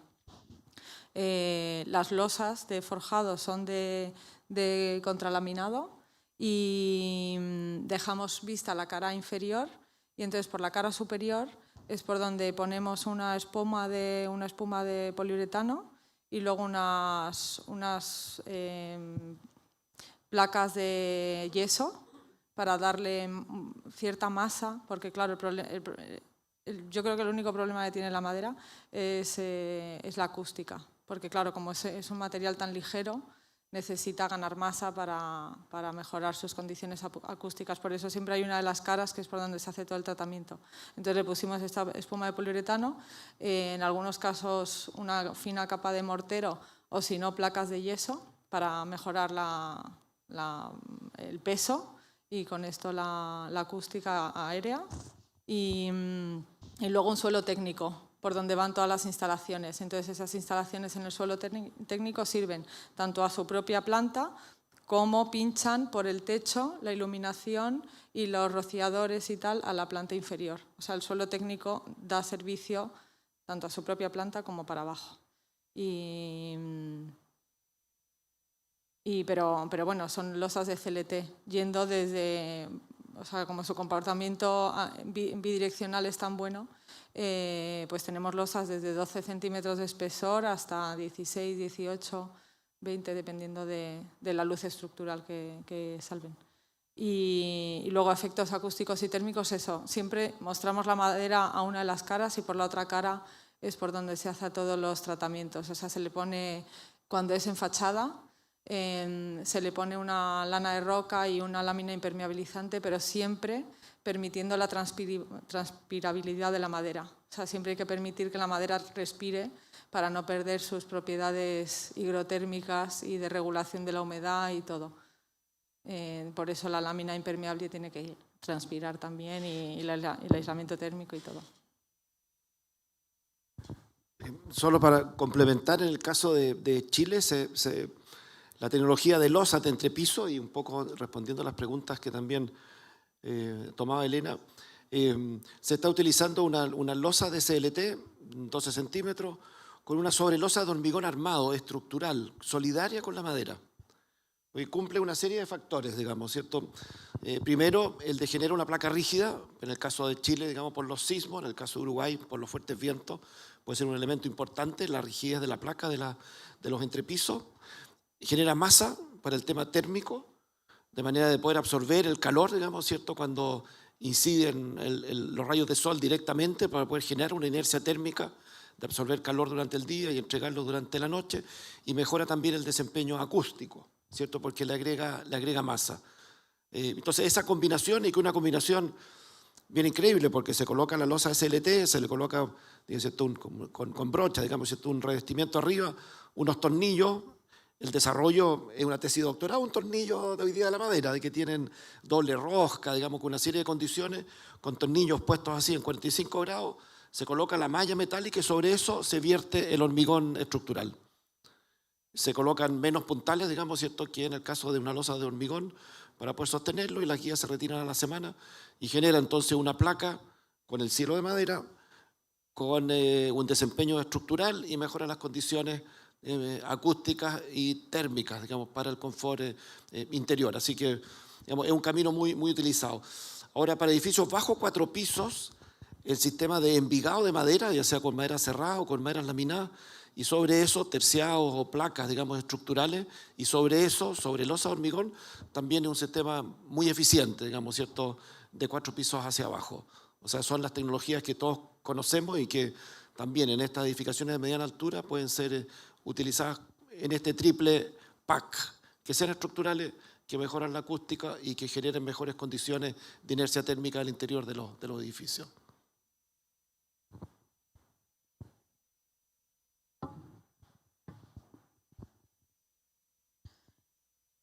Bueno, yo quisiera preguntarte, Juan José, más allá de que Europa está más avanzado que América, a ver cuáles son las similitudes y cuáles las diferencias que tú ves entre nuestra realidad americana y Europa, en la construcción con madera, lógico. Claro, un dato no menor son estas 35 años de trayectoria, ¿cierto? Decíamos en 90-95 que están las grandes industrias de plantas de CLT y maderas de ingeniería en el norte de Europa. Pero también ha habido desarrollos que produjeron errores. Ayer comentábamos con Ana María las situaciones de aislamientos térmicos al interior de tabiques huecos, digamos, que se precipitan, de que no tienen un buen material y que generan puentes térmicos, y que es un problema de las construcciones antiguas americanas.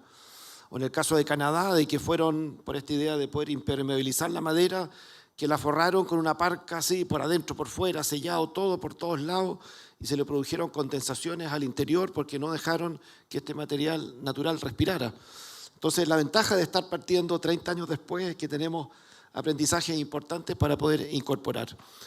Tenemos una brecha, al menos lo hablo desde el caso de Chile, importante con respecto a lo que es el estándar y la penetración, la velocidad de penetración de la madera en Europa, en España, y es bien impactante la velocidad de penetración que está teniendo los edificios de madera, y que lo planteo como hipótesis para que lo comentemos, que tiene que ver con el cálculo correcto de los costos de los edificios.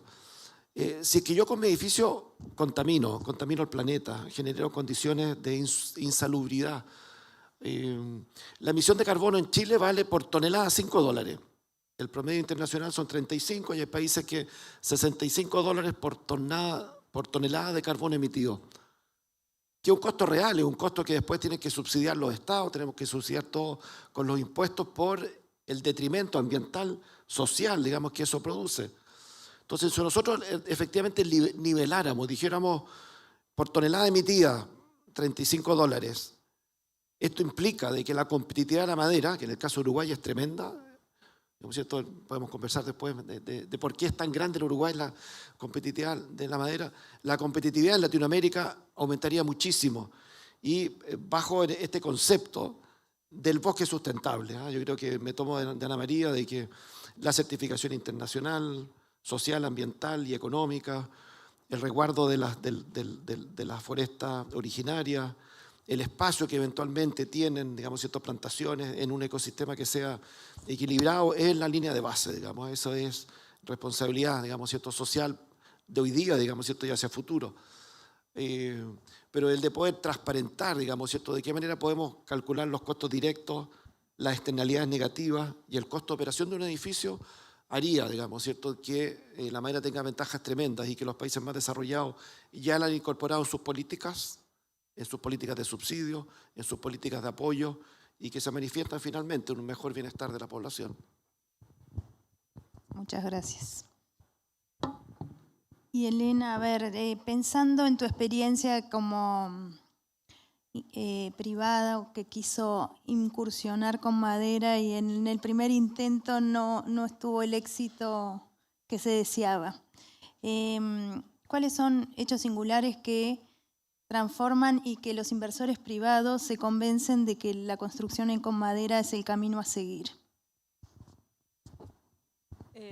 Bueno, cuando nos quedamos tan frustrados con lo de la biblioteca esta de Fuerteventura en las Islas Canarias, decidimos que para poder convencer a la gente teníamos que construirnos un edificio, una vivienda que pudiéramos usar un poco como de showroom a los futuros clientes y poder transmitirles todas las ventajas, porque es que sí, les podemos trasladar todos los temas de impacto ambiental, de toda la calidad.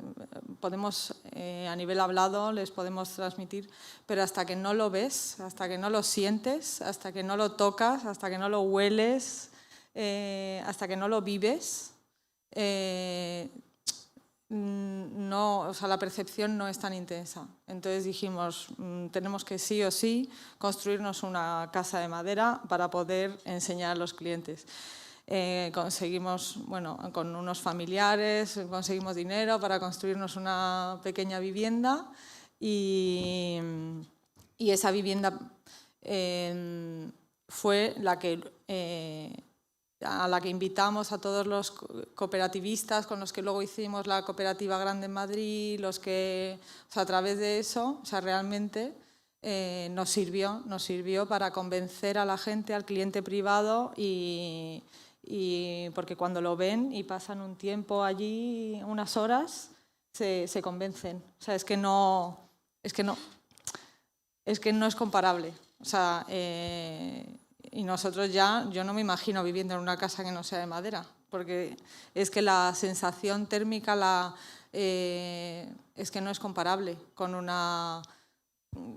con estar entre cuatro paredes de yeso. Es que no es lo mismo. Entonces, ha sido con la práctica. ¿Y esa práctica? ¿Los bancos y los seguros apoyaron? Pregunta Juan José. Ese es un tema delicado. En España hemos tenido algún problema. Sí, hemos tenido... No ha llegado a ser problema porque al final sí que hemos encontrado aseguradoras, pero es verdad que algunas se han negado. Yo creo que los esfuerzos políticos tienen que ir... la cantidad de prejuicios que hay que romper a nivel con respecto a la madera son muchos, y en muchos sí. En España tenemos organismos de control técnico que también hacen un seguimiento de las obras y que luego informan a la aseguradora para saber cómo ha sido ejecutada la obra. También había algunos OCTs, estos organismos que no trabajaban con la madera, otras que tampoco le daban ahí también hay mucho recorrido por trabajar y por hacer. ¿Sí? Sí, solo un complemento. Vemos ahí al director Faropa que preside la Comisión Honoraria de la Madera, y que en el informe que se entregó, cuando hablábamos de este 2% de los muros de madera hechos de acuerdo al censo de Uruguay, la noticia positiva era que el 60% estaban asegurados y que habían propiedades de cientos de miles de dólares que estaban asegurados en Uruguay, construidas en madera. Así que aparentemente ese puede ser un camino que sea más fácil de recorrer que la experiencia que tuviste en España. Sí, Patricia, ya te alcanzan el micrófono. Gracias. Patricia Varela, soy de la Dirección de Arquitectura e Infraestructura de ACE. Nos encargamos de todos los edificios que tratan de la salud pública en nuestro país. Quería preguntarles qué tan exigente o hasta dónde llega la exigencia de mantenimiento, ya que el tema de mantenimiento de nuestros edificios para nosotros es uno de los principales problemas. No solo porque, bueno, todos los edificios envejecen y tienen sus problemas, sino porque bueno, los propios usuarios a veces son causa del deterioro. Para eso nosotros casi que intuitivamente hemos tomado un camino, y esto me impactó mucho tu exposición, Ana, porque intuitivamente uno de los caminos que hemos recorrido es trabajar con la comunidad y con el propio barrio y con los usuarios, y eso ha hecho que, bueno, sean más cuidadosos y trabajen por mantenerlo mejor. Entonces, bueno, en el caso de la madera, ¿qué exigencias de mantenimiento o qué grado qué exigencia de mantenimiento tiene a corto y a largo plazo? Y sobre la durabilidad también, ¿no?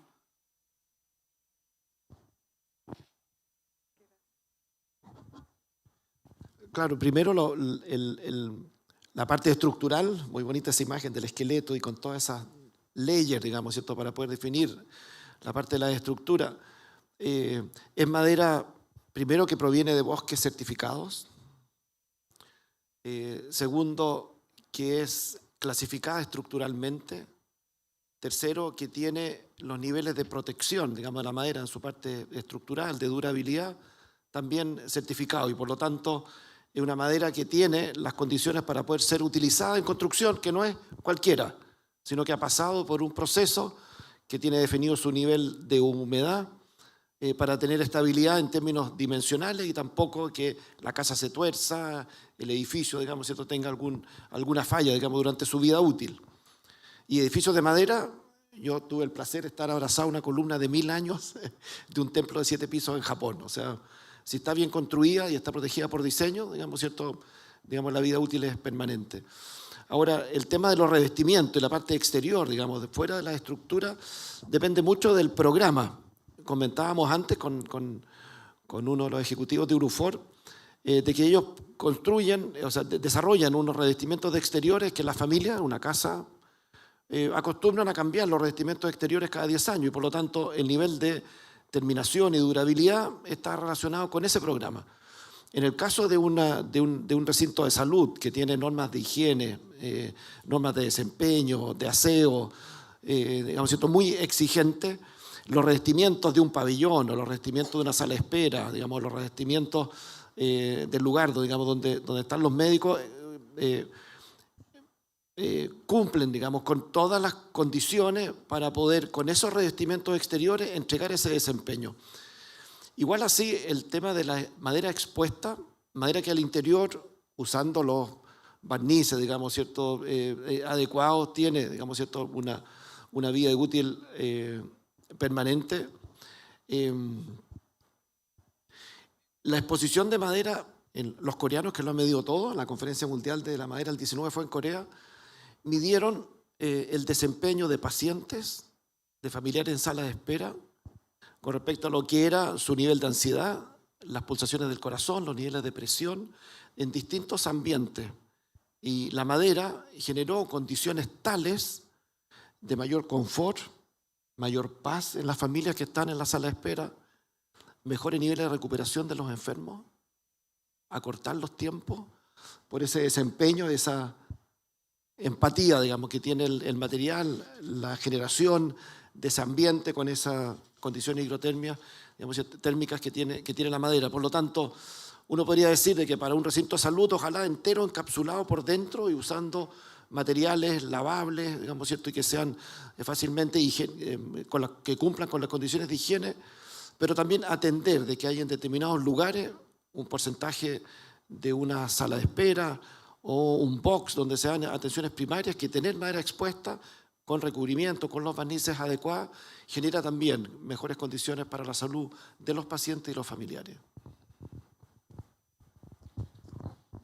Sí, poco que añadir, solamente eso, que yo creo que el problema de la madera es más el mantenimiento cuando se coloca al exterior, por el sol, el agua, pero en el interior nosotros, bueno, nuestra experiencia en los edificios que tienen ya 8 años, una vida intensa de familia con mucho niño y tal, y vamos, yo estoy segura de que se tiene que mantener más una pared blanca que una pared con tanta textura y tanta riqueza en su material que requiere, o sea, en el interior nosotros por ahora cero mantenimiento, y tiene 8 años ya el edificio. Hay otra pregunta por allá, Sebastián. Sí. No, quería preguntar, orientado quizás más a la... ¿Podés presentarte? Sebastián Ugarte de Ñandé. Orientado más al tema de la problemática de la vivienda y un poco tomándome un poco de esa palabra de lo multiescalar que decía Selena. De lo que conocen de Uruguay, de nuestra industria de la construcción, de nuestra escala, ¿qué rol tiene la industrialización? Es decir, vos presentaste distintas experiencias mundiales con distintos desarrollos y con distintos ecosistemas de cadenas de proveedores, de masa crítica de trabajadores de la construcción capacitados y todo eso. ¿Qué rol encuentran en la industrialización para trabajar en esto? Y en esto de las escalas, ¿qué escalas de industrialización y de complejidad en la industrialización? Pensando principalmente en una realidad como la nuestra, que tenemos mercados relativamente o bastante, sin relativamente chicos, y donde esos desarrollos a veces se vuelven complejos. Entonces, ¿cómo se puede enfrentar ese desafío cuando a priori no parecen ser mercados muy atractivos para desarrollar proyectos de escala, pero cómo además promover, digamos, estas demandas tanto de toda la cadena, de aserraderos, de carpinterías, de distribuidores y de fabricantes y constructores, para poder realmente desarrollarlo y que ese desarrollo derrame en todas esas escalas, digamos, de los que están involucrados o quieren trabajar en eso?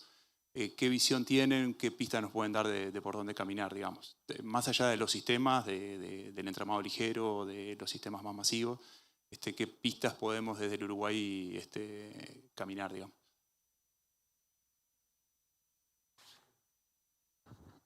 Sí, me gustaría igual escuchar a Ana María sobre el tema de la industrialización, porque el sistema que resulta admirable y de clase mundial, y por eso la exposición en Noruega de MEVIR, de ir hacia lugares de pequeñas localidades, de integrar a las familias como parte del trabajo, de llevar capataces de MEVIR profesionales y hacer ese trabajo integrado y que entregue soluciones. En el caso de Chile, la mitad de los subsidios que se entregan para pequeñas localidades no se ejecutan porque no hay capacidad de responder a esa demanda, y por lo tanto tiene usted un modelo de participación vecinal con asistentes sociales, multidisciplinar, digamos, con trabajo con los departamentos extraordinarios. Por lo tanto, la pregunta de la industrialización vinculado a ese modelo, que es una pregunta bien central de vinculación con las comunidades. En el otro lado, hay 50, 60.000 familias uruguayas sin hogar. Y eso es un desgarro social. Y por lo tanto, el de poder responder con rapidez, con eficacia, lleva a optimizar los sistemas. Ahora, el de escalar los sistemas industriales, estamos trabajando con un pequeño grupo de aserraderos en una región del centro-sur de Chile, la región del Maule, donde se abastece la madera nacional, para poder hacer un trabajo en 3 etapas. Una primera etapa que es una industrialización bastante manual, que son en espacios controlados, con mesas de trabajo especiales, con pistolas neumáticas, digamos, ¿cierto?, con un layout, digamos, que permita un trabajo, digamos, ¿cierto?, bien ordenado, bien ajustado, que pueda controlarse, que los aislantes estén bien dispuestos, poder cerrar los paneles, controlarlos en fábrica y montarlos rápido en industria, y que cada una de esas estaciones de trabajo después tiene una alternativa de mayor tecnología, incluso de mayor robotización. Pero partir escaladamente, partir entonces con una inversión básica que permite valor agregado, porque parte de la ecuación que tenemos que resolver, un poco los dilemas que plantea Ana María, era que, de alguna manera, con menos volumen, el de producir más, tener más valor. Dejar la inteligencia artificial las cosas aburridas y rutinarias y ocuparnos nosotros de las cosas más creativas.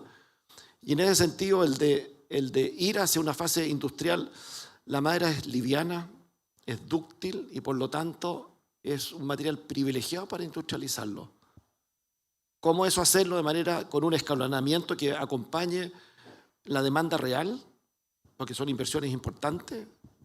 Por eso las señales y las señales concretas que entregue la entidad política son muy importantes. Digamos, ¿cierto? Me hubiera planteado un volumen de vivienda a construir en el quinquenio en madera. Las declaraciones de la Agencia de Vivienda en ese sentido, de manera de que las inversiones que se hagan tengan una expectativa de demanda efectiva. Y por lo mismo, con un efecto de protección, hacer esto de manera escalonada.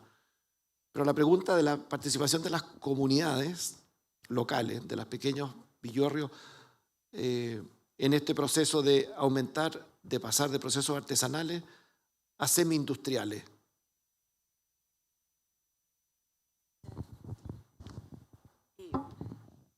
Tengo que traer Ecuador. Hay que desarrollar justamente esos distintos niveles, esas distintas escalas. Me gusta la idea de que hay una fase intermedia que es más artesanal, con miras a generar una mayor industrialización. La participación de las comunidades es clave, porque si no caemos en el mismo proceso de centralización característico de las economías latinoamericanas, que centralizan la riqueza en muy pocas manos. Entonces yo creo que la clave, y por eso me gusta la chacra, porque la chacra es por principio un sistema comunal. Y el tema de la escala que siempre surge, y obviamente yo lo estoy pensando más desde el lado de productivo, ¿no? De la producción misma de la madera, porque hay mucha deforestación en la Amazonía y a veces incluso las industrias que venden madera certificada hay corrupción, absorben madera ilegalmente cosechada en la Amazonía. Entonces, esto de la certificación incluso, y de una vez lo anoto, he pensado mucho que hablando de tecnología y cómo puede servirnos, hay que aprovechar los sistemas satelitales que tenemos ahora para que haya una certificación comunal, ¿no? Por satélite, por foto, con GPS, con fecha y hora. O sea, hay maneras de probar que tu madera no es ilegal utilizando tecnologías ahora.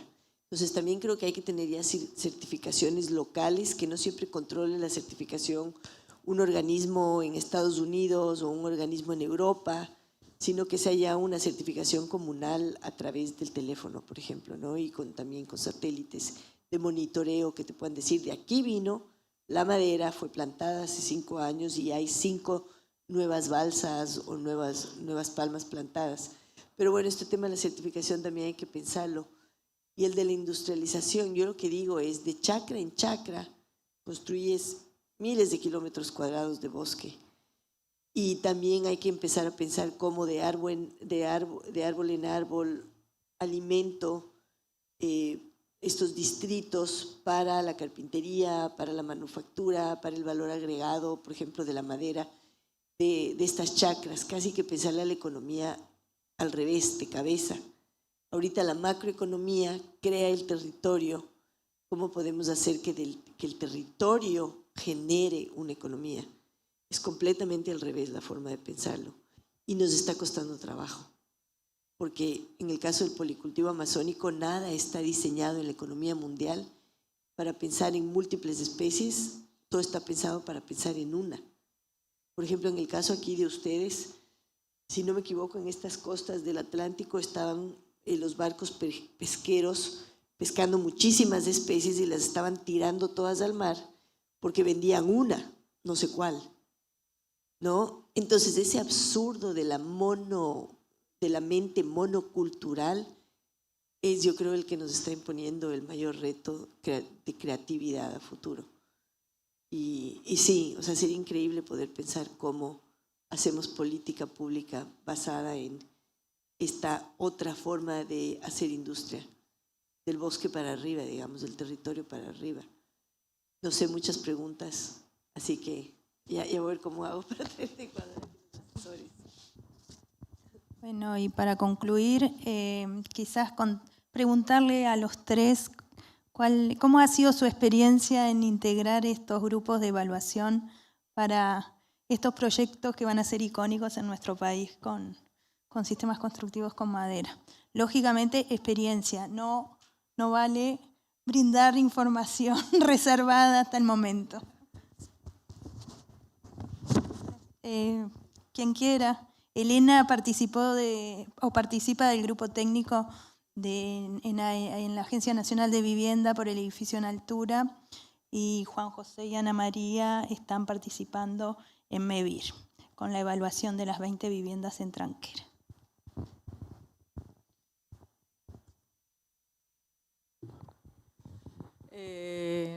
Bueno, para empezar, me siento realmente muy agradecida por haber sido invitada y formar parte de este proceso que, ya digo, me parece fenomenal y muy necesario, con toda la iniciativa política y todo el impulso, y con una organización excepcional, con toda la hoja de ruta, con ese trazado tan claro, tan trabajado. O sea, he podido aprender un montón de toda esta iniciativa tan bien estudiada y la verdad es que lo he disfrutado mucho. Me parece que los proyectos nos han dado mucho que pensar, nos han dado trabajo para...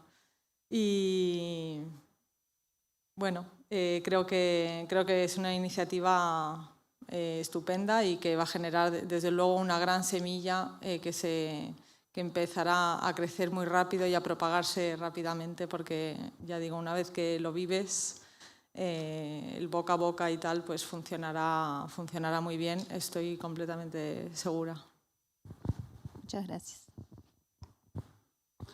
Claro, por mi lado ha sido una gran experiencia. Primero, el nivel de confianza que entregan los equipos técnicos, la Oficina de la Madera, la Comisión Científica, la Organización Profesional de MEVIR, que entregan un análisis pormenorizado de las condiciones de la vivienda, las condiciones técnicas de las técnicas constructivas, la viabilidad de este desarrollo, el involucramiento del departamento de Rivera, el director de obras de Rivera directamente vinculado a los proyectos, trayendo la experiencia de su comunidad, la experiencia de las otras obras, los jurados, digamos, ¿cierto? Ahí veo a Pierre, digamos, ¿cierto? A Renata, Ana María, Martín, Marcia, en que logramos mucha sintonía, digamos, ¿cierto? En el desarrollo de estas expectativas, y quedamos con unas ansias que no sean solo 20 viviendas en Tranquera, sino que de soluciones innovadoras, con un profundo conocimiento de las tecnologías que generan nuevos CIR y DAT para estar presentes en el mercado de futuro, entreguen esas certezas para que esta primera vuelta de la rueda genere esta sinergia para tener muchos de estos proyectos en extensión o en altura que podamos replicar luego en Uruguay. Las capacidades técnicas, las capacidades profesionales, las capacidades dentro del mundo del ministerio y de los departamentos, creo que están prestos para poder entregar soluciones con esa certeza que todos requerimos para no estar haciendo experimentos con las familias, sino que entregando soluciones de calidad definitiva. A mí también me emocionó muchísimo el concurso, ver toda la creatividad del mundo de la arquitectura ya caminando en otra dirección, y me hace pensar también en el contexto educativo, ¿no? Pedagógico, porque no sé cómo está en ese sentido Uruguay, probablemente mucho más adelantados, pero todavía hay muchas facultades de arquitectura en el mundo que solo enseñan estructuras en acero y hormigón. Entonces los estudiantes se gradúan sin saber cómo calcular una estructura en madera, por ejemplo. Yo creo que en ese sentido las universidades están un poco atrasadas con respecto a MEVIR y al Ministerio de Vivienda y Ordenamiento Territorial. Y ver que la política esté avanzada con respecto a la academia, es patético para la academia, pero bien por la política, o sea, genial. Las universidades se tienen que poner al día. Parece que Chile está... Vi en tus actores que tenían ya varias universidades, que había incluso centros especializados en madera.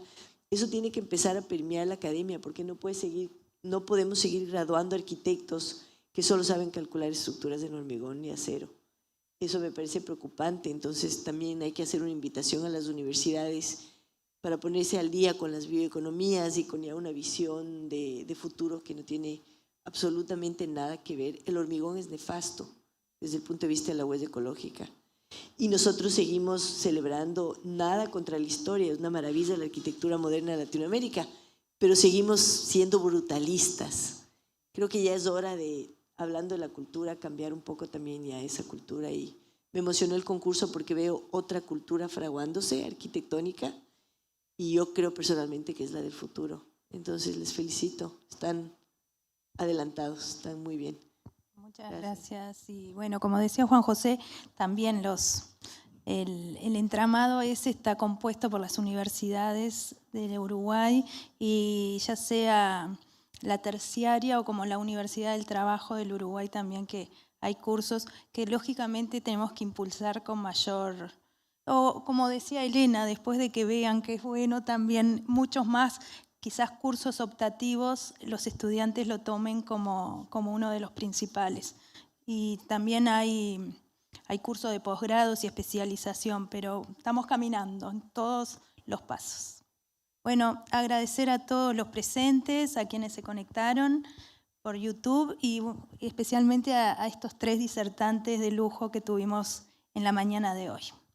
Los invitamos para mañana.